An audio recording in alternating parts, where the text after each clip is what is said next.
Good morning, Tarkov. Hello. How's everyone doing? Think we're good? Oh, why is my chat not showing up? Oh, here we go.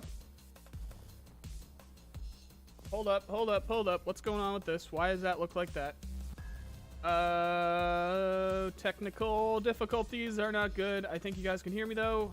It seems like it. All right, so while I do this, let me do my intro here. Welcome to Good Morning Tarkov, the morning show that we talk about things regarding Tarkov, where today we're going to do the first ever episode where I just, kind of point out that I was wrong. I was wrong about the SVT and the surprise thing for Victory Day, but we'll get a little bit into that, and then we'll get into some stuff that would revolve around how my content really works, and people don't understand what speculation is and what future plans are and how things can change overnight with game development and stuff like that. We're going to get into that a little bit. But first things first, I was wrong. WRONG. I was wrong about the SVT. I knew that there was a slight chance that there wouldn't pop up. I really thought, though, with this, they were going to do it, but we'll get into that a bit more. I guess it goes along the lines with, last year. There's a lot that goes into it, but last year was it was the 75th anniversary. It was the 75th Victory Day, so where it was that special number, they wanted to do something special, which makes more sense now that they didn't do it this year. But anyway, let me get through with this intro here. So, welcome to Good Morning Tarkov. This is the morning show that I put on from 9 a.m. to 10 a.m. Eastern United States time every morning, and we usually have a topic that we want to talk about for today, where today we're going to be talking about how I was wrong about the SVT and some other stuff, and we basically just kind of talk about that, or I give my info that I have for that day, and I talk about that topic for a little while, let people kind of show up to the stream, let people kind of get their brains moving, allows me to have a little bit of coffee and wake up for the day. And then we get into a Q&A. So most of the time, I'd appreciate it if we kept the Q&A to whatever that topic was. But then, generally speaking, it just goes into the when wipe, when streets, when VoIP, all that other stuff, and we can just kind of talk from there, and we can riff-raff from there, and hopefully we can have some good discussions. If you guys do disagree with me, we've had a couple people the last couple days that immediately go from 0 to 100 the second they jump into the chat. I am open to talking to people that disagree with me, that think I'm wrong about something, or if they just think Escape from Tarkov is a fucking scam, or whatever you guys are concocting up in your brains these days. I am okay with having that discussion. I'm okay with having a good discourse about it, whatever you guys want to call it. But if you immediately come in here and start calling me names and saying BSG are idiots and all that stuff, it's just not going to happen. We're not gonna have an overly negative chat here. We're just going to have a realistic chat, and we can kind of go back and forth a little bit, but that's going to be later. So if you guys are watching the VOD, because the VOD will go up live, and then also if you end up clicking off or if you miss anything from the live stream, the VOD will go live. And yes, I am looking into getting this up on Spotify. This will be separate from that podcast that I have planned, which, by the way, I do have a couple guests already lined up, or not lined up, but they've said yes, that they would like to be a part of a podcast with me. Because I'm going to do a different take. It seems like, although scratch that, because Veritas and Jesse do just the two-person podcast. I've never, from day one, I've never understood why all these Tarkov podcasts have 6 or even 11. There's been podcasts where there's been 11 people in the podcast. So all great people, all super good information that we got from those podcasts, but it's just way too many people. So initially I wanted to make sure that I could do this literally by myself if I could. kind of like wow, I'm blanking on his name, but there's a very, very well-known comedian. Oh my God, I'm so blanking on his name. But there's a really well-known comedian that does his podcast where he's just by himself. And yeah, super blanking on his name. That's not good. I need some more coffee this morning. Someone in the chat will come up with it, and then I'll have like a what's it called? I'll have another podcast after that as well. For later in the day. I know we're doing like the morning stuff now. So anyway, if you guys are watching the VOD, you can check the description and the top comment pinned in the comment section, and it'll give you some timestamps so that you can keep up with the discussion. Bill Burr is the correct answer. Yes, Bill Burr. I have not had enough coffee this I am not awake yet. And I got distracted too because this is a very big week, guys. This is a very big week for gaming in general, because there's some cool stuff happening with Star Citizen. There's some very cool stuff happening with Ashes of Creation. There's a bunch of games that I wanted to play recently that I just haven't gotten into yet. Like Hood Outlaws and Legends looks really cool, and I haven't gotten into that yet. And one of my best friends, real life best friends, just started playing Tarkov. I got him through his first few raids last night. That was a lot of fun. I dusted off my Sherpa skills, but it was like riding a bike. We got him through the whole intro and got him through understanding the beginning of Tarkov in probably about an hour. So I wish I had figured out a way to record that, because that was like the masterclass in terms of teaching someone how to get through Tarkov and understanding Tarkov like as quickly as possible.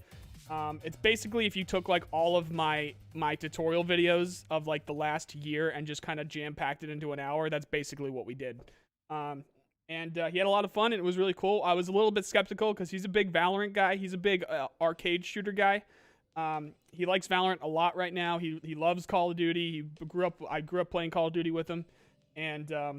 And the second he opened Escape from Tarkov, he saw that he needed to examine everything, and he saw all the menus and stuff. And he's like, I don't know what I'm getting myself into. And it's like, okay, it's okay. I'm here to help. So, and then once we got into a raid, and once we started dropping some peoples, he got into it, and then we did, and then he also did some offline raids and stuff. So he was getting into it. So we'll see what happens with that.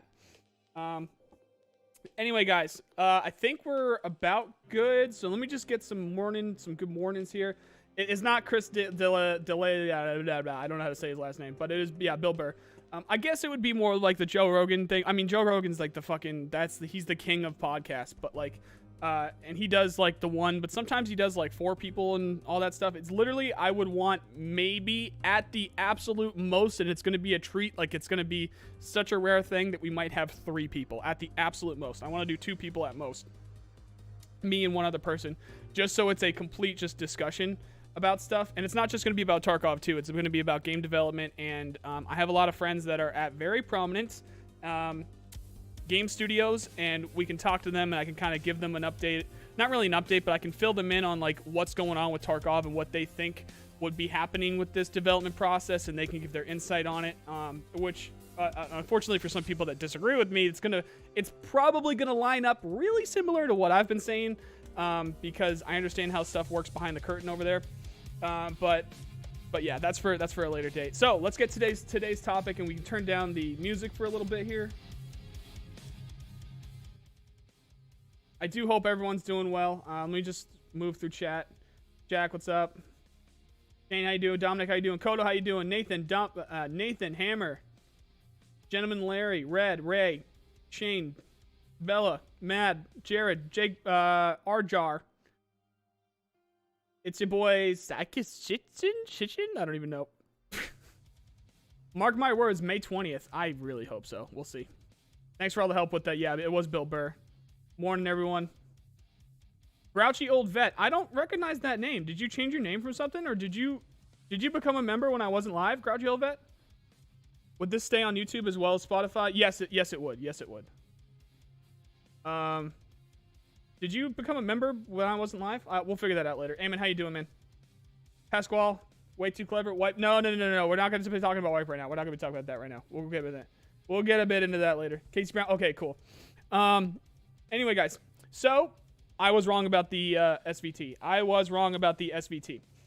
So like I mentioned a little bit earlier, it seems like last year was the 75th anniversary of Victory Day. So I guess that was like a significant number. So that makes it a little bit more sense for them to want to do something special for a surprise for that year specifically. Also, when I looked into, not that I needed to look into it really, but when you just kind of sit down to take everything in and understand what's happening, because this is going to be good to, well, first off, it's always good to learn from your mistakes. You should always be doing that in Tarkov, whether you're trying to look into when the next update is, what the next update is, what the next wipe is, when it is, or you were just trying to get better at Escape from Tarkov. And you know what, just life in general. Learn from your mistakes, and I made a mistake. So I knew from the beginning it could have not happened, but now for future reference, we can I can at least take this stuff in, and I can understand it better whenever I want to try and estimate stuff, or whenever I want to try and speculate and give you guys the best information that I can when it comes to what BSG are thinking for Escape from Tarkov specifically. So last year was the 75th anniversary, so that was a more special year that they wanted to do something special with it. Also, specifically the guns that they wanted to add to that had some interesting stuff going on. Now, they did do pretty much a complete surprise for the PPSH, because we saw like a gray box model of it. We saw nothing to tell us that it was close to being finished. However, the 1911, we did see like working animations by then, and we knew that it was going to be coming the next patch, and we knew that the next patch was like a few days away. So that was more of like a kind of like a little bit of an early surprise, but the PPSH was a complete surprise. Excuse me, guys. We had no idea that the PPSH was ready to go. So that kind of fueled my fire a little bit this year, because what if they just kind of stepped it up a little bit? And with the SVT, we haven't seen any work with the SVT other than we know that they want it in the game. And so what if they popped it up? The SVT would have been a perfect rifle. They use that a ton, especially with maybe Jack can talk about this a little bit more better than me, but I know that it was a very a very commonly used like marksman rifle back in World War II, around Battle of Stalingrad and stuff like that. And a lot of those snipers, those Russian snipers that you always hear about, I know that they liked their SVTs, and you could put that PU scope like you could with the Mosin up on there, and it would have fit very well. It would have fit very well into Escape from Tarkov, because it's that middle area. You got your Mosin, and then if you make the Mosin semi-auto, you got your SVT, and then you spend a bit more money to make it more ergonomic and just better in general, and then you got your SVD. So it would have fit really well. It would have fit like really well into that little middle area between the Mosin and the SVD. And it would have made sense, because it was from World War II. It got heavy use in World War II. And this was a holiday celebrating the surrender of German forces in World War II. So that was something from World War II. It just clicked. It clicked and it made sense. And so yeah, that's why I thought the SVT was coming. And then also, something also to take into account is what they are currently working on right now. We saw a lot of gun work, and we've been seeing a lot of hard surfacing going on with either the guns or stuff that's going on with maps and stuff. So I don't exactly know how they're structuring their team over at BSG, but hard surfacing is difficult to actually get right. So when you have a hard surfacing model, or a modeler or an animator, it wouldn't be an animator, it would just be a modeler. So it would be like a character artist, something like that. It's difficult to make something that is metal, or something that, aka a hard object, look hard in a video game. So that is kind of like a unique, a lot of people do it, but that is kind of like a unique area of art for game design. So maybe they were working on something for Streets, maybe they were working on other guns, maybe because we have the Scar coming up. We already saw the work that was going on with the Scar. We already saw the Mark 47 mutant with the AK AR-15 hybrid there. And then also, we don't know what other guns. We do know that there's tons of guns that are planned. So maybe they're adding some more in. I know that the USP is currently being worked on. Maybe they're doing something with the revolvers. Maybe they're doing something with the double barrel shotguns, or those other shotguns that are waiting to come through, that like the revolver shotgun and stuff like that. And just that huge list of future guns, which, by the way, if you guys do want to see that list, you can just do !future guns, and you'll get that video where I show that stuff off. So they could have been working on a ton of other things. We don't know, and maybe it popped up on them, and they didn't realize it because it wasn't the 75th anniversary. Maybe it didn't get as much publicity, and they just didn't have the time, or it just didn't work out priority-wise for whatever else they had going on for the next patch. So who knows what's coming down the line? Maybe we got something interesting. And speaking of something interesting, we do have that Q&A, which I'll tell you guys right now, I am never, as unfortunate as this is, I am never going to tell you guys that I have Q&As again, because stuff like this can always happen. So everything worked to the T exactly the way it happened last time that I asked questions to Nikita. Everything worked except the very last step. Everything worked exactly the same, so I felt comfortable telling you guys, and then of course it all fell apart. So I still haven't gotten a no. It's not like it's canceled or anything, but I'm still literally just waiting to get the answers. So Nikita answered them. He answered them in Russian. He needed to get them, that someone needed to translate them and then approve those questions in English.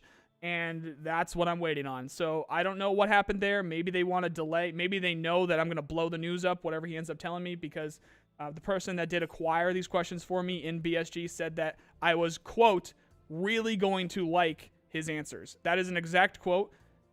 He said, exact quote, I am really going to like his answers. So we'll see if those answers that I'm really going to like ended up getting changed, because maybe he spoke too much. Maybe whoever needed to approve those questions or those answers didn't like what he said, or said it was too early, or we can't talk about that yet, or something. And then there's a bit of back and forth. And then maybe Nikita said, no, it's fine, we can't talk about it. Who knows? All I know is that for the past several days now, they've been saying, yeah, tomorrow, yeah, tomorrow, yeah, tomorrow. So, or they're just pissed that I told people. I don't know. I really don't know. So I still haven't gotten a no. They still keep saying tomorrow. They still keep saying the next day, that kind of a thing. So we'll see what happens with that. And that should be big, because like I said, there's 11 questions. There's a lot of questions that I asked, and even if he doesn't answer all of them, it's going to be significant, because these are some really important questions for the future of Escape from Tarkov. This isn't a when VoIP. This isn't a fix your server, fix your game, normal bullshit that we get whenever anyone asks questions to Nikita that gets them all aggravated. This is literally the questions that a real fan would want to know for the future of Escape from Tarkov. So it's going to be really good.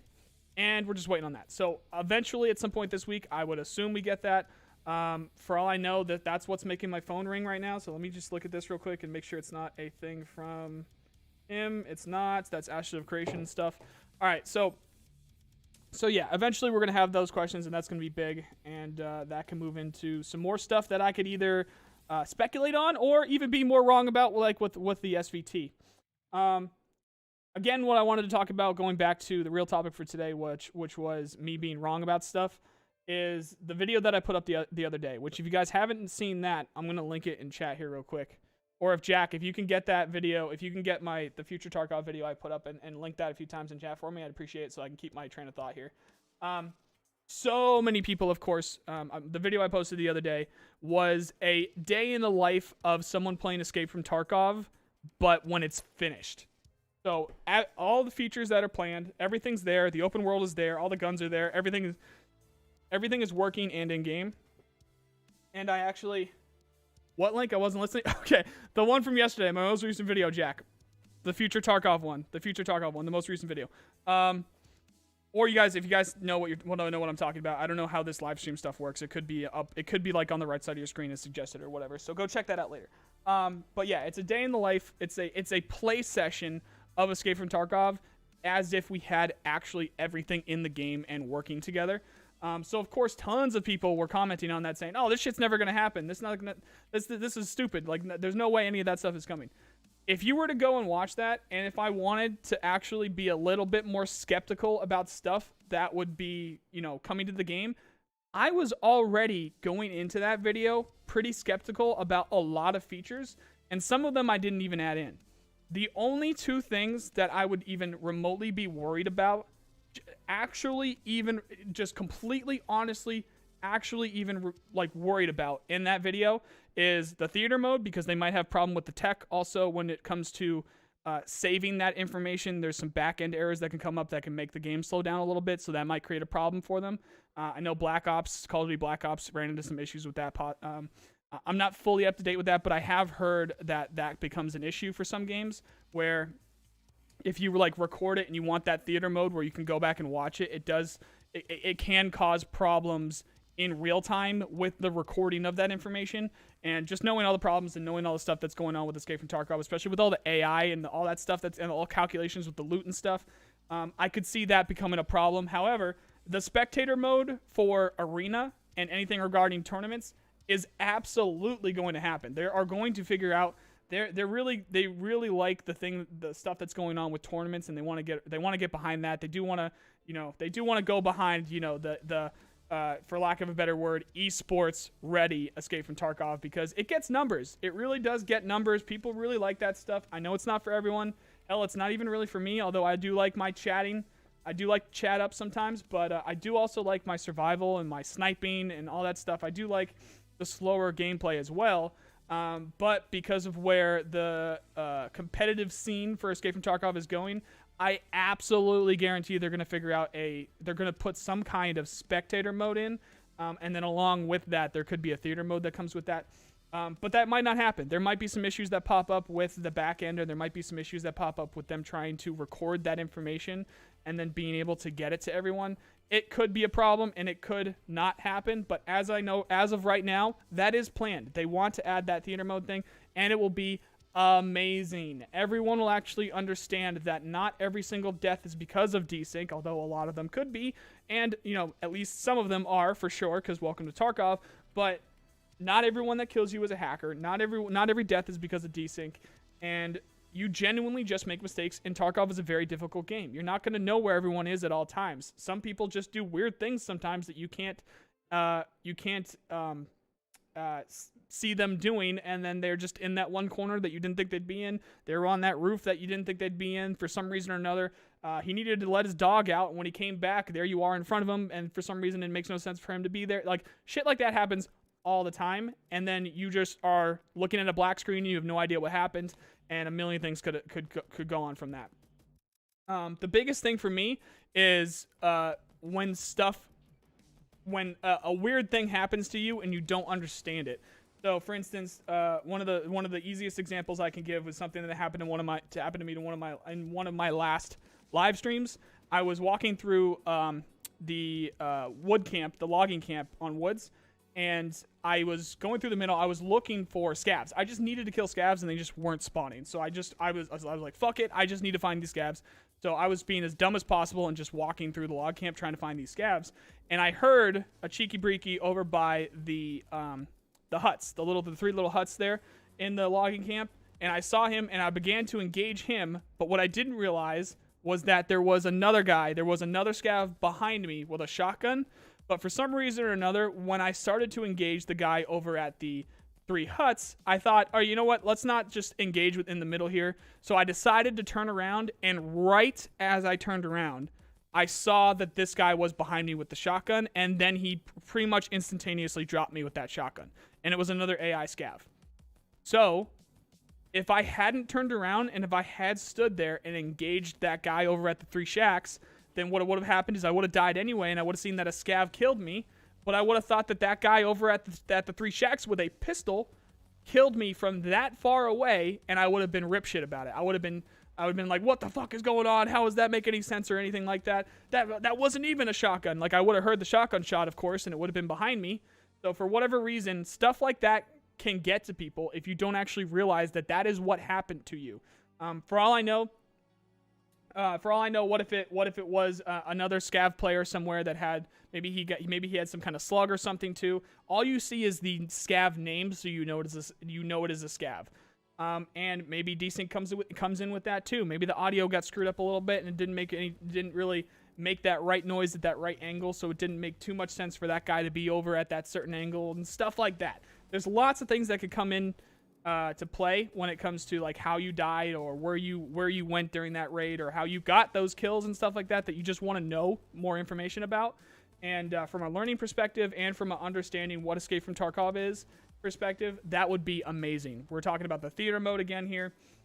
Knowing that, like, okay, that didn't make any sense, or all right, that guy looked sketchy. I'm going to see if I need to report this guy. Go back to the theater mode and see that, oh, that wasn't even the guy that actually killed me. It was this guy over here. Or, oh, there was a scav behind me. It wasn't that scav over at the shacks. Whatever it might be. Also, on top of that, it's going to be really cool to make videos with that theater mode thing too. when you have the camera and you can, like, if you do like the free mode and stuff, if you're going to be able to move around the maps with the camera, that would be really cool to make videos with. So yeah, that'd be really cool. And then also open world. So those are the two major things. There were the theater mode that could totally not happen. I know that we're at least going to get a spectator mode, but the theater mode could totally just not happen because of the, like we explained before. But then open world in Unity with a game like Escape from Tarkov is a big ask, a very, very big ask. And excuse me, guys. It totally might not happen, but you know what is definitely going to happen is we are going to try. Or Battlestate is going to try. They are going to try, and they are going to test it with map-to-map travel. So map-to-map travel, absolute guarantee, is going to come. Like, they are going to try it at least. They are going to see what happens if you move from streets to labs, if you move from factory to labs, if you move from factory to customs, if you move from customs to woods, if you move from woods to shoreline, if you move from woods to reserve, whatever it might be. If you move from customs to interchange. If you guys haven't seen that video that I posted the other day, Jack, link it again if you can, please. It shows you this map that I'm talking about. All of the maps that we know today, including the new ones that we haven't gotten to know yet, are very close to each other. The open world isn't going to take that long to cross. I don't know in terms of like normal like survival game and like open world game size. I don't know what the comparison is. Like if you look at like Chinaris or some of the armor maps or something like that, I don't know what the comparison is for the size. But you are, as long as you bring some water with you or you bring some food and water with you, you are going to very easily be able to walk from one end of Tarkov to the other. You can do that, and that's going to be the open world. Now, what might end up happening with that is maybe we get some load screens. It's going to be unfortunate, but maybe that's a middle area. I'm being realistic, like, sure, that can happen. Sure, that could be some load screens. Sure, maybe there's going to be some maps that you won't be able to go from one to the other because there's just too much going on. Streets of Tarkov would be one of those maps. So maybe if they can't nail the open world Tarkov, maybe what ends up happening is we have a southern Tarkov or we have a southeastern Tarkov, which would be something like terminal, maybe shoreline, maybe customs, something like that. We have a southwestern Tarkov, which would be like lighthouse, I think town, maybe factory would be included in that, something like that. And then we have like a northeast Tarkov and then a northwest Tarkov. And then we have a central Tarkov, which would be streets of Tarkov. Maybe streets of Tarkov and suburbs or something like that. I could see that happening where you can move from one section to the other, but it wouldn't be that full open world kind of a thing. That might be something that happens with it because that is super ambitious. The whole open world idea, especially with a map like Streets of Tarkov, especially with a map even like Interchange. Interchange has tons of shit going on with it. And Interchange is supposed to be pretty close to streets. So, or at least, no, because suburbs is between Interchange and streets. So, there could be some loading time involved. There could be some load screens involved at the worst case scenario there. But we're going to at least try. We are going to have we are going to have the map to map travel, and we're going to see how it works out. And if everything goes to plan, then we will eventually see that open world. It might take 4 years as well. That's another thing I talked about too. It might end up taking 4 years. But that's the very realistic thing about it. This isn't me just being super optimistic about the game. This isn't just me being a super fan of the game. This isn't me trying to get more views or more likes or whatever.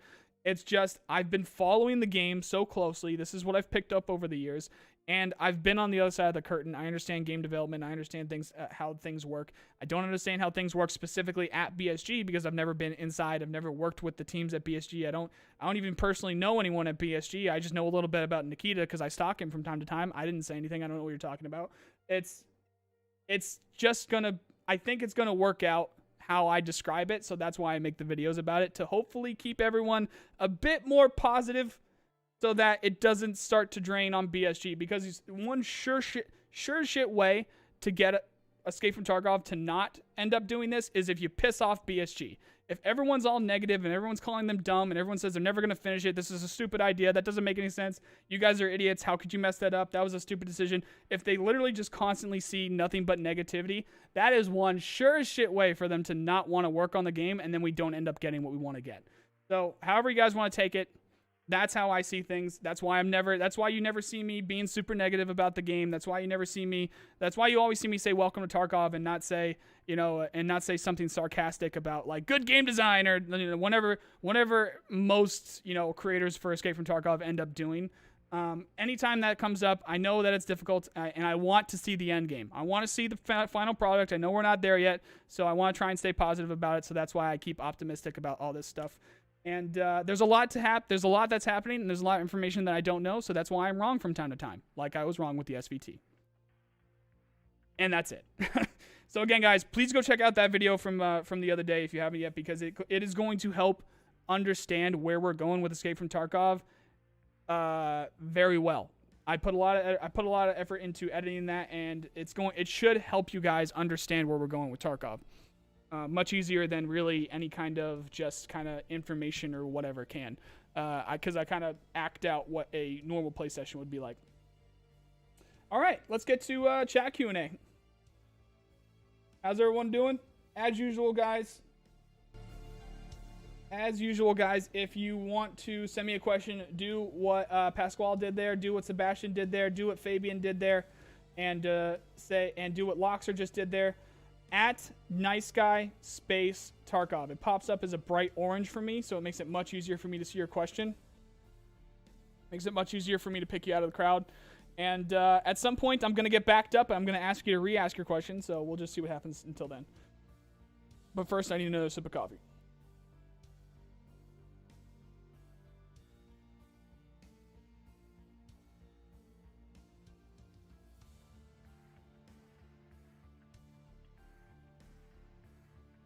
Hey, one sec real quick.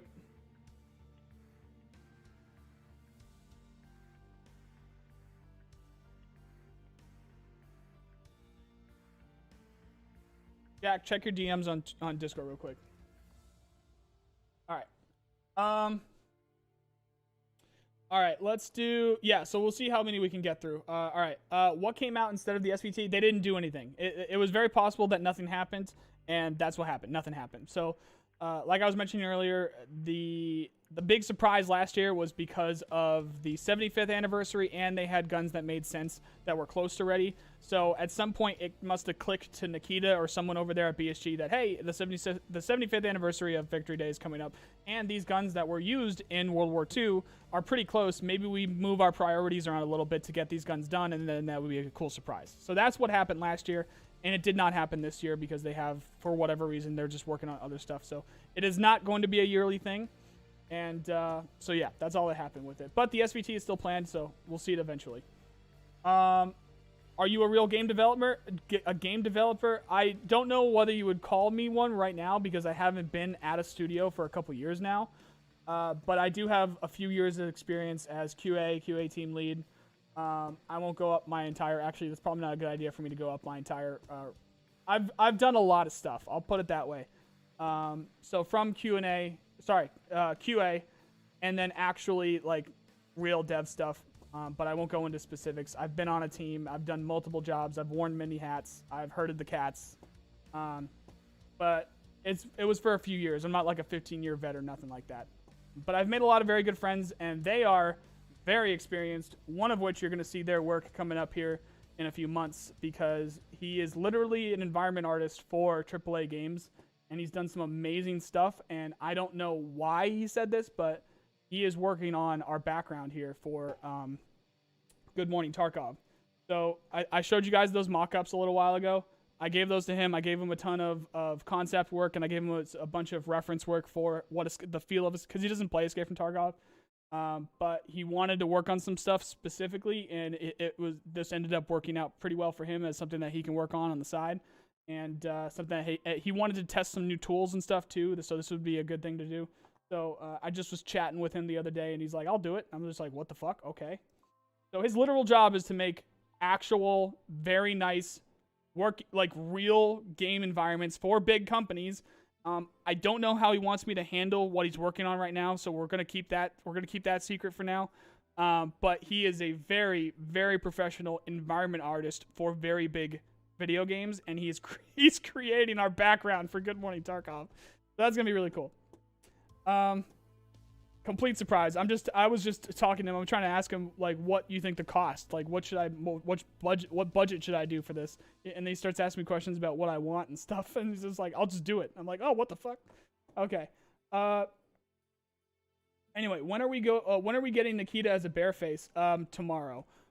No, we're not. Was my comment what made you realize last year was the 75th one? Possibly, Devin. I have no idea. Someone mentioned that last year was 75. I forgot, and I didn't, or whatever you want to call it. Like, I don't even know if I realized that last year was the 75th, so I don't know if we can call that forgot, but I didn't. Either way, this year is different than last year, and someone told me that last year was 75th, so that makes a lot more sense. So yeah. What special PMC costumes do you think we could get in the future? Costumes is the wrong word for sure, so I don't know exactly what you're doing there. But for me, when it comes to what you can wear in Escape from Tarkov, my philosophy with it is if a modern day bank robber would want to wear it, I think we should have an Escape from Tarkov. So when it comes to like those masks or anything, when it comes with like anything that a modern day bank robber would want to wear, I think it makes sense to have an Escape from Tarkov. So anything like not super crazy, like we're not going to be talking like crazy stuff that you'll see in like shoot, what's that? Oh my god, my brain is farting again. What's that movie where all crime is legal in the United States for 24 hours? Oh my god, I'm blanking on it so hard. Someone help me. It's all crime is legal, and there's a Purge. It's not like the Purge where everyone's running around with crazy shit all the time, like the Purge. But, yeah, like a Payday 2 kind of thing. If they wanted to wait, like a modern day bank robber, yeah. Oh my god. Okay, let me catch up here. So yeah, what is your opinion on weapon jamming? It makes sense. It's very realistic, and if you take care of your weapon will take care of you. So, I think it'll work out fine in Tarkov. If they have open world and you go from factory to labs, do you think you still need a key card for labs still? Yes, you will still need a labs key card with you because you need to get into it and it's going to be locked up. So yes. My friend doesn't know a single... Oh, actually, one thing with that, though, is I don't know if it'll be a one-time use, though, thing next time. Because that wouldn't make sense, right? I think the whole thing behind it right now is because they want to limit access to labs, so that's like their placeholder limit to the labs. But for all we know, labs keycards will be a one-time thing because why wouldn't it be? Or labs keycards will be a multi-use thing because why wouldn't they in the future? So we'll see what happens with that. But yes, you still will need a card. My friend doesn't know a single thing about the difficulties of game design and wants them to nonstop push out content. How do I reason with this man? Don't just agree with, just smile and nod. That's what I do. Just smile and nod, and don't give him advice on how to spread, on how to make friends. Actually, you know what? Just tell him to go read on Reddit. There's already enough of those guys over on Reddit. Just go ahead. He'll make some friends over on Reddit, and then he'll probably leave you alone about that stuff. So smile, nod, send him to Reddit. Do you think Hunt Showdown has some game mechanics that will be similar to Tarkov Endgame? I have Hunt Showdown. I am looking at Hunt Showdown on my desktop right now, and I have not opened it once. So I need to get to that. There's a ton of games that I'd like to play that I just can't right now. And so from what I can tell, Hunt Showdown is very similar, but I can't make comparisons, and I can't really give specifics because I don't know. I hear Twitch Rivals start tomorrow. Do you think we will possibly hear something sooner, like a podcast? And are you excited for Rivals?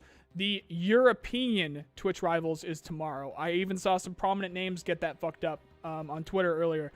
The European Rivals is starting tomorrow and is going to be this week. But they're also going to have the NA. I think it's NA and OCE next week, or just whatever. Everyone else is going to be next week. So when it comes to what I was talking before about how they like to tie in their big events together, so that's going to be the tie-in. Like they can go Europe and then they go NE or whatever the other one is for next week, and then it goes into that stuff. The only thing that changes about Europe being this week is obviously we're not going to get the wipe this week. So I mentioned that in that video where I talked about Rivals and possible hints and stuff like that, where it could be this week, but I did not know about Europe Rivals. I thought it was all going to be one tournament, so because that's what they've done in the past, but now they've split it up between Europe and everyone else, I guess. So now that that's this week, there's no way that anything is happening this week, although maybe we hear something, so that would be cool, but I think it would really be after the next one. EOD players get access to DLC. What sort of DLC do they mean? Maps. Would that mean that none EOD players will have to pay for any new content? No, because Arena is still going to have to cost. Arena is going to be a separate cost most likely. But if there is going to be anyone that does get Arena for free, it would be EOD. But they haven't made that decision yet, so we'll see what ends up happening with that. And the DLC, you can go check that out on the wiki. It's, as far as we know right now, it's in terms of current planned stuff, it's significant seasonal weather. So in the winter, we're going to get snow. In the summer, it's going to get hot. And then everything in between with like any kind of extra wind or rain or mud or anything like that. Something that might pop up with that. Also, no, not mud, because mud's really difficult to do with that stuff. But snow in the winter, heat in the summer, and then everything in between that might pop up. And then Scav Life. The Scav Life DLC is extended features with scavengers, including you could possibly have some kind of inventory with them that you can't then share with your PMC. It's still going to be separate. Karma's going to play a big part, and your reputation with other stuff is going to play a big part, where eventually you could take control of raiders, of scav boss, bodyguards, and even the scav bosses themselves. So that's the Scav Life DLC, and then that's the seasonal weather.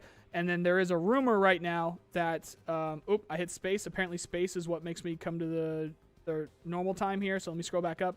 Apparently there is a rumor about skyscrapers. So those big ass skyscrapers, which you should be seeing right now on your screen in the background there of that skyline, those are going to become its own location, and you're going to be able to fight in those skyscrapers themselves as their own location. So that's a rumor though, and that'd be pretty significant. So we'll see what ends up happening with that. Guys, I lost my place. I did lose my place, but I'm just gonna grab a bunch that are in the middle here, and then I'm gonna update here. I'll scroll back down. The Mark 47 mutant video is no modding overhaul. It's what happens when you press a modding on the gun when you instead. Yeah, we talked about that yesterday, Sebastian. I know. If you're talking about my tweet, and I also agreed with the guy in the tweet. So yeah, I knows. Do you think with custom armors we are going to be able to craft armor, like we are going to be able to make an armor that has ceramic plates and aramid, for example? I do think we're going to be able to craft it, but it's going to be crafting to what we have right now, possibly, and I don't think it's going to be too crazy, because it is going to be something that you're going to not really have too much skill with. I think maybe if it means like you know how to tie some aramid together with an armor plate or something like that, and you get some kind of armor, I'm sure, but I don't think we'll be able to get the best of the best armor. Maybe we will, maybe we won't. Maybe it'll take like 24 hours to make one or something like that. But BSG like what they're doing with the crafting and the hideout, and there's going to be more of that. So I absolutely guarantee we're going to have some kind of, because you can already make armor as it is, and we don't have the armor plates. Can't you make 3Ms and stuff? Or I think you can make some other stuff, but I'm blanking on it right now in the hideout already. Do you think that when open world is added, looting food, water, and ammo, not necessarily the best ammo, will become more important than looting guns and other expensive stuff? Maybe that's to be seen. I think it's going to run about the same. You guys, we are definitely going to still value our guns. It's just going to be a little bit more difficult with guns because they're going to spawn in different durabilities and different like uses, or different what should I say here? I don't know. I'll just say durability, but they're gonna show up differently than the way they do now. So you could pick up an AK and see that, oh, this thing has already been shot to hell, so it's not even worth using. Or maybe screw it, I'll hold on to it and I'll just sell it because it's beyond repair or something like that. So that's going to be a thing in the future. So we'll see what happens with that. But generally speaking, I think the most valuable thing that's going to be in the future is probably those armor plates, because they're going to be going through them so quickly. I think the most valuable thing is going to be those armor plates. So we'll see. And then of course keys after that, because keys are always useful. I'd rob a bank with a deagle and a 50 cal. So should we get that? Yeah. Ask Nikita. That's a good question for Nikita. Deagle is planned, by the way. Do you have any concerns that their Tarkov might end up with too much inventory and PMC management? Do you spend more and more time out of raids? Not really, because that's part of it. There is that RPG aspect to Tarkov, and especially with what they're doing with the hideout, and they're going to expand the hideout even more. No, not really. I think they're completely okay with that. My friend doesn't know a single thing about difficulties of game. Okay, so I'm so behind. I'm getting repeat questions, guys. I am so sorry if I have not answered your question. You know what? Actually, because I owe it to them, I'll go through here and I'll make sure that I get my members here, and then I'll update here. Do you think in organized factions, UN, Russian armed forces will use light armored vehicles? No, because vehicles aren't supposed to be coming. But it's a good point, Eamon, because we do have those RPGs and stuff coming. However, I haven't heard anything about vehicles. I doubt they're going to be able to use vehicles, but they are going to have those mounted weapons and stuff too. So we'll see what ends up happening with the heavier weapons, but I doubt that they'll have vehicles. Grouchy, would footprints in snow, mud probably be too taxing? That's what I mean with that. So that's why I retracted my thing with mud, because mud works a little bit differently. Snow might be... You might be able to do it with snow because it's like... I'm not an artist. I've never done this myself, but I think because of how snow is going to work, you might be able to do it with snow. But with mud, I don't think you'd be able to do it with mud. I don't think mud will happen. But maybe you can do both. I don't know. They haven't talked about that stuff specifically yet. All I know is that it's seasonal weather, snow in the winter, heat in the summer, and that's it. So the rest is speculation there. I don't actually know what's going to go on with footprints and stuff like that, especially. Using weapons in a battlefield is a lot different than using them on a range. Yep, yes it is. Absolutely is. If you were in charge of VFT project, would you say they are being too ambitious? No, actually, I wouldn't, because it's actually pretty drawn together. As I was making that video the other day, it really isn't... All said and done, it actually isn't that ambitious, but the reason why it's taking that long, or taking this long, is because they are increasing their numbers. Like, there's a lot that goes into what they're doing. And when you increase the amount of people, when you have to do all of that, oh my God, I'm blanking on words left and right today. Onboarding is the word that I'm looking for. When you have to do all that onboarding to get everyone up to date with how you guys work in your studio and on this project and stuff like that, it can take time. But there is, of course, you can get too many cooks in the kitchen stuff. And then there's also, stuff happens. It's real life. People get sick. People, stuff pops up. They have to move, things like that. So maybe you lose someone that's important to the project. There's a lot of stuff that can happen in the background that I think is, also, by the way, there's been a pandemic. There's been a global pandemic where everyone had to just pick up everything from the office and go work at home. So who knows what any issues that would have popped up with that too. So it's just the wrong time to be really on them about really critical about the development process of a game like this during a global pandemic. It's very ambitious. It is one of the most ambitious projects that I've ever seen, and that's why I'm so excited about it. And there's bits and pieces that I guarantee they're going to tone some stuff back, but it's not as a whole too ambitious, if that makes any sense. So I think there's bits and pieces that they're going to tone that stuff down, like what they're doing with Streets. So Streets, as it was a few months ago, at least when you last talked about it, there was a lot of trash and there was a lot of detail on Streets that just doesn't make it's gonna be too taxing for most people that play it. So they needed to tone it down. It looked really cool. It looked really realistic. There was like trash everywhere, and it makes sense that someone lived there and then had to get out there quickly, or that there was a firefight or some man died here, and then there's the body, and there's like a dead scab body and stuff like that. And like they do a really good job of like playing that out and creating that kind of stuff. But it was too much for a map like that, so they're toning it down and they're getting rid of some of that stuff. So there's little bits and pieces that they'll tone back there, and as time goes on, that will become a bigger issue. They're going to realize, like, okay, we can't make all these guns, we can't make all these maps, things like that. And that's why I have one of those questions in the next Q&A where we talk about that. However, as of right now, as of today, May 10th, 2021, I don't think the project as a whole is too ambitious. I think it's completely doable. It's just that there's a lot of stuff going on. And it's difficult. I didn't say it's not difficult. It is very difficult. But I do believe it's doable. And I think they are going to tone some stuff back here and there. And maybe we don't end up getting the full open world. Maybe we just have what's considered map-to-map travel with loading screens or something. Maybe we don't get that...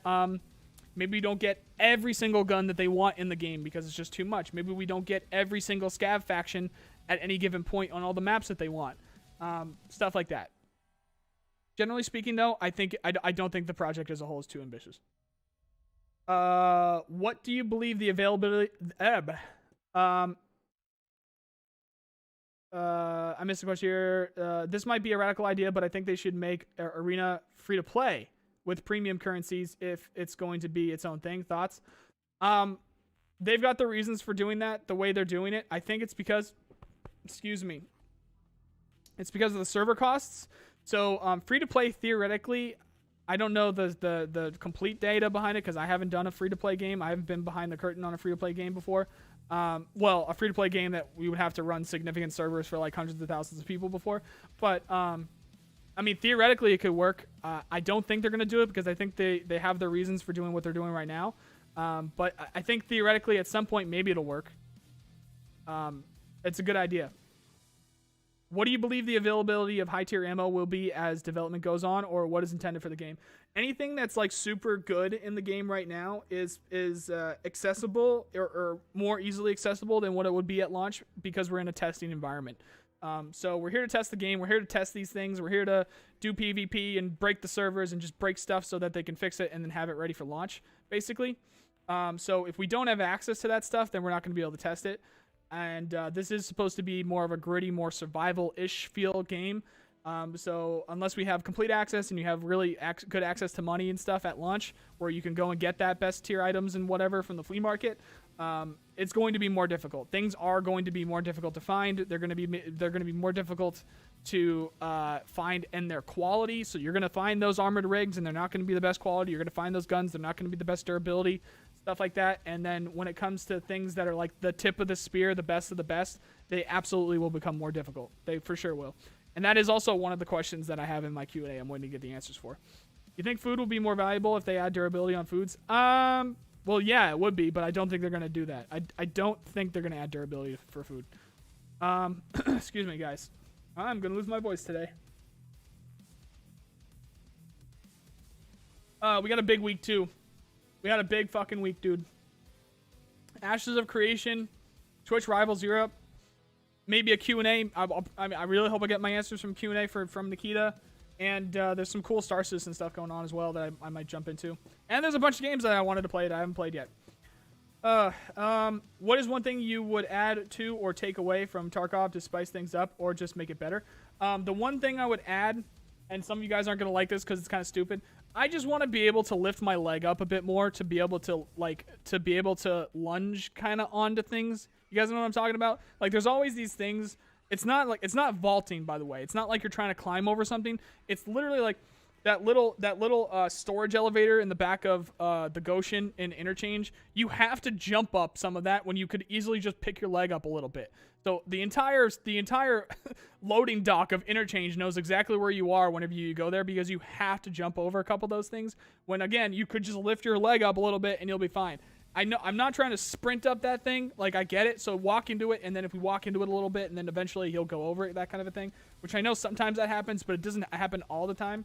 So I really wish that was a thing, so that I don't have to jump and make that noise when you could easily just, pick your leg up a bit. That'd be really cool. As like a small thing, and then when it comes to a big thing, I really wish that the custom armor hitboxes was in the game sooner, because I think it's going to be such a massive change that so many people are going to need to understand and get used to in the game. I really wish that the custom armor hitboxes were in sooner. Okay, I already got that. Tars, I hope you're not asking questions here because you're talking a lot. They definitely should add cleaning in a raid. Always had to field strip my L85 after firing. Yeah, it's gonna be part of that. That is gonna be part of that. Weapon maintenance is gonna be a thing when it comes to like the jamming and stuff, and the durability. What they might end up making that is, it's not necessarily like your gun got dirty, but they'll lower the durability as like a kind of like a placeholder, not like a placeholder, but for it to make sense to people. Like instead of having a separate thing that says your gun is dirty, you need to clean it, they'll just lower the durability, and then depending on what it is, maybe it just gets better as you like hit the repair on it. You know what I'm saying? I think that might be how they end up doing it. Thanks for answering my questions. Take my like on the video. I appreciate it, Poot. What do you think about interactions with NPCs besides traders and raid? That's going to be kind of difficult to figure out. But theoretically, that should be planned, especially for the factions themselves in a single raid. At the very least, because we do already get that with scavs. If you kill one scav, the scavs around that area are going to, as a player scav, if you kill another scav, the scavs in that area are then going to be hostile to you. So theoretically, like that's something that is going to come with the UN and with the Russian regulars too. If you kill a UN member, they're not going to be happy about that. So some shit's going to happen with that. In raid. Now, next raid, maybe it'll reset, maybe it won't, but I think at the very least we'll get something like that. I already got that question, Hip. With the need to ID between USEC and Bear in the future, will things like the Trooper armor, which has USEC written on it, be worn by a Bear, cause problems? Of course it will, but they're not going to not have it be a thing. I would hope that they would add something that says Bear on it to make it just as confusing for the other side. But that's totally a thing. In fact, that should be a thing. That should definitely be a thing where bears can act like they're USECs, and sure, they're going to be more dangerous to their brother bears, because if they see them and then they get confused and think they're a USEC, maybe they'll end up shooting them. But if you want to play that card and be like, maybe it'll get us closer to that USEC patrol because they'll think that we're USEC or something, it'll be more confusing kind of a thing. I like that you're going to be able to play that card. I want there to be stuff like that. I want it to be confusing, and I want it, if people want to fuck with people like that, I want that to be a thing. It's going to be difficult, and I think that's cool. I'd like to lift my leg up a little bit more to be able to lunge onto things. That's an exact quote. Indeed. Do you think they'll add working gas masks with swappable filters to play with CS gas and stuff? Yes, that's planned actually. That is totally going to be a thing.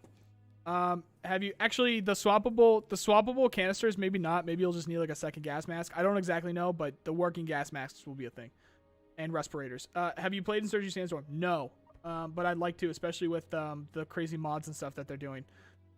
Thanks for stalking Nikita for us so that we don't have to. Yeah, that's what I'm here for. Tree branches that you can't walk over. Tree branches that you can't walk over. If you're talking about me being able to lunge over stuff, yeah, that's what I'm talking about too. I'm currently teaching myself hard surface environment modeling. I'm 17 and full-time school student, so it's on the side. And Christ, I know why BSG takes their time. It's very hard. Yep, good for you, man. Good for you. Good luck. It's very, very competitive, and best of luck. Do you think jams will make sidearms more viable, or will anything make a sidearm more viable? Absolutely. Because as everyone knows, switching to your sidearm is quicker than reloading. And what's also reloading is much quicker than clearing a jam, especially if the jam doesn't want to clear. So yeah, it's knife the watermelon. So yeah, I think sidearms will become more viable once jams become a thing for sure. Also, there's secondary weapons too. So if you have bad karma as a scav, will you possibly get cursed and marked at the start of a raid? It's possible, but you would need significant bad karma. It's not like you're going to kill one player scav. It's not like as a player scav, you're going to kill one scav and then magically everyone fucking hates your guts. It's not. It's just not going to happen that way. So over time, if you become a complete asshole of a player scav, yes, that thing could possibly happen. Bad things are going to happen to you, but it's to be tested. So once that comes up, guys, I have 2 accounts. On each account, I am going to do something different. I'm going to be a very good boy on one account with the scav karma. Probably do that one first because I think it'll take longer. And then I'm going to be a very bad boy with my scavs on my second account and see what happens. And then I'll let you guys know what happens.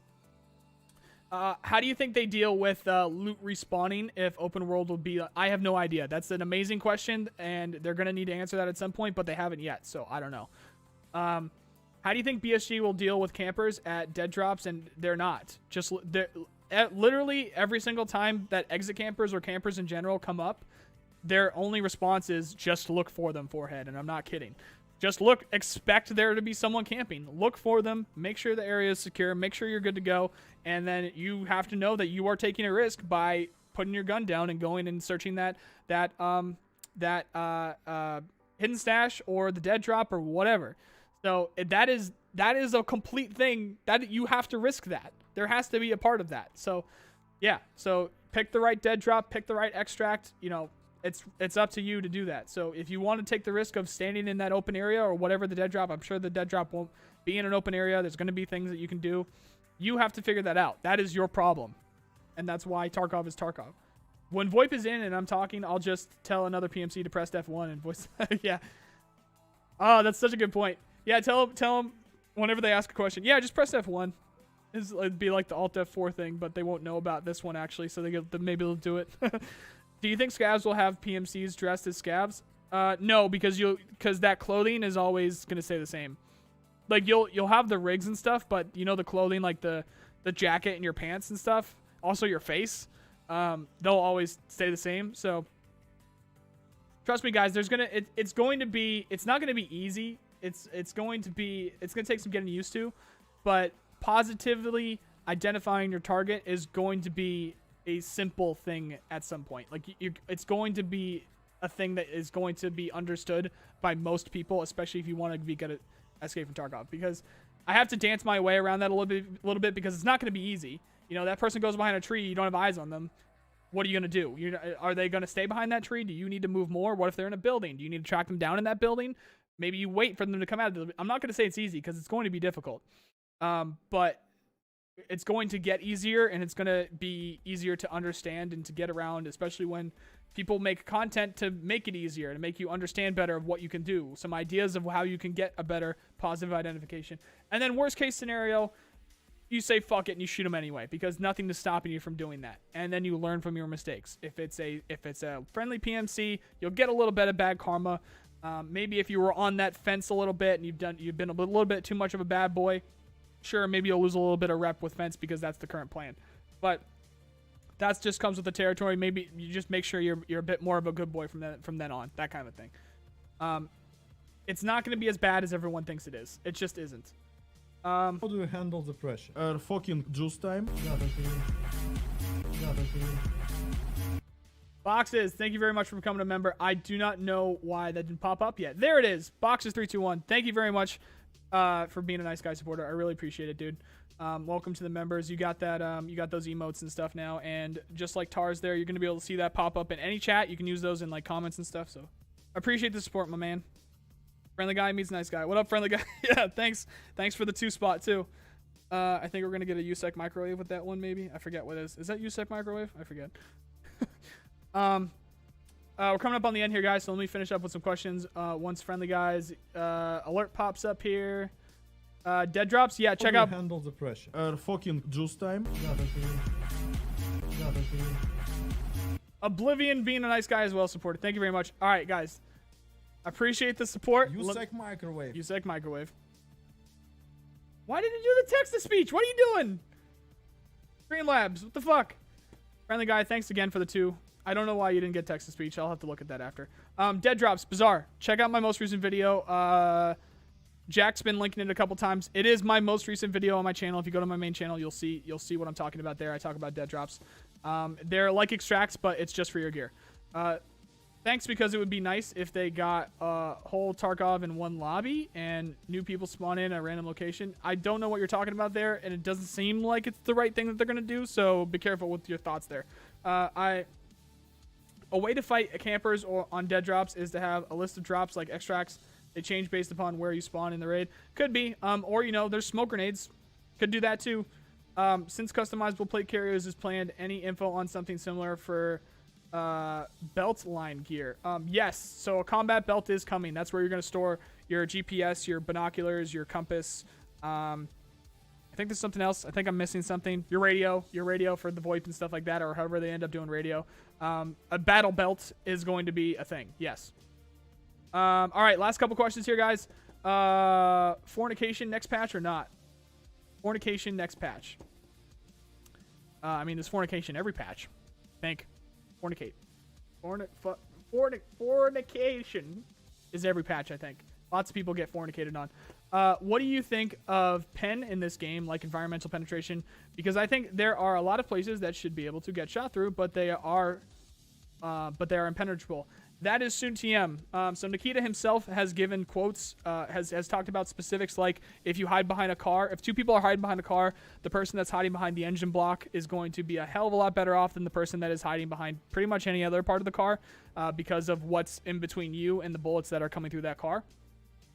That's going to be a thing. When we get launchers, the way that the penetration with launchers is going to work is going to be similar to what we saw with that initial bug with the grenade launchers where Landmark killed those 4 people through a wall. That was theoretically what was supposed to happen, but it was a little bit buggy and it was on the wrong wall.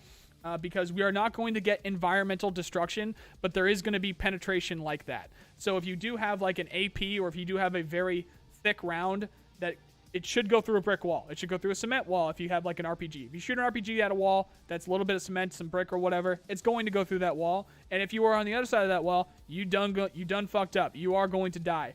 But there isn't going to be a hole in that wall afterwards.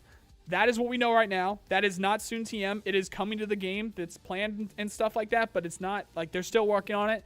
And that's just what we know right now. That is also one of the questions that I have in my Q&A that should have been answered recently, and hopefully we'll get the answers to that this week. Maxim, how you doing, man? So yeah, anyway, guys, that's after 10 a.m. there. CR, I see you're asking about dead drops there. Check out my most recent video, and you'll know what you need to know about dead drops. My most recent video will explain that, guys. Again, guys, I can't say it enough. Any of you guys that are confused about what's going to happen in the future of Escape from Tarkov, I put a lot of time to explain that in my most recent video, so make sure you go check that out. Jack, link it a couple more times if you got it still there in your cache, and if you have that saved there to your PC there. But anyway, guys, that's going to do it for today, because I only do these shows for an hour from 9 a.m. to 10 a.m. Eastern United States time. Yes, I am looking to get this on Spotify, and yes, I am going to be doing a little bit more of a longer form podcast at some point here. I just need to get my shit together. There's a lot of stuff going on. But other than that, I have a couple videos planned for the next week. I am definitely going to have a big video happening on Saturday this week. And if I missed any of your questions, you can ask in the comments the VOD for this. That'll be up soon after this ends. And again, I'll be back at 9 a.m. Eastern United States time tomorrow. Thank you guys very much for hanging out today. I love you, and have a nice day. See you guys.